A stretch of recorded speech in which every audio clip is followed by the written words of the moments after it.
Sono appena arrivate notizie bomba dal Napoli. E noi torniamo con un altro emozionante aggiornamento sul nostro amato club. Come sempre, ci impegniamo a fornirvi le informazioni più recenti e rilevanti.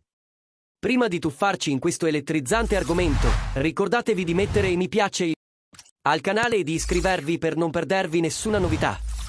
Oggi abbiamo un argomento che sta generando grandi aspettative sul futuro del nostro club.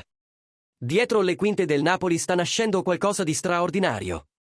Il Manchester United ha presentato un'offerta per Victor Osimhen, attualmente in prestito al Galatasaray, che prevede uno scambio con Joshua Zirkzee, ex attaccante del Bologna, e 30 milioni di euro. Il Napoli, guidato da Aurelio De Laurentiis, ha però chiarito di non essere interessato a questo scambio. La posizione del club è ferma, qualsiasi trattativa per Osimhen deve essere esclusivamente in contanti, rispettando la clausola stabilita di 75 milioni di euro. Osimhen, che è tornato a segnare con regolarità, è ancora monitorato da grandi club europei.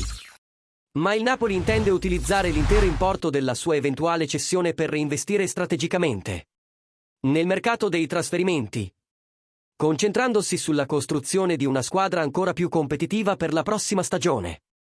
Ora vogliamo sapere da voi, tifosi del Napoli. Pensate che la società abbia fatto bene a rifiutare le trattative e a concentrarsi su una cessione esclusivamente finanziaria? Oppure pensate che inserire un giocatore come Zirkzee nell'affare sia una buona strategia? Lasciate le vostre opinioni nei commenti e non dimenticate di mettere mi piace e di abbonarvi per essere sempre aggiornati sul futuro del Napoli.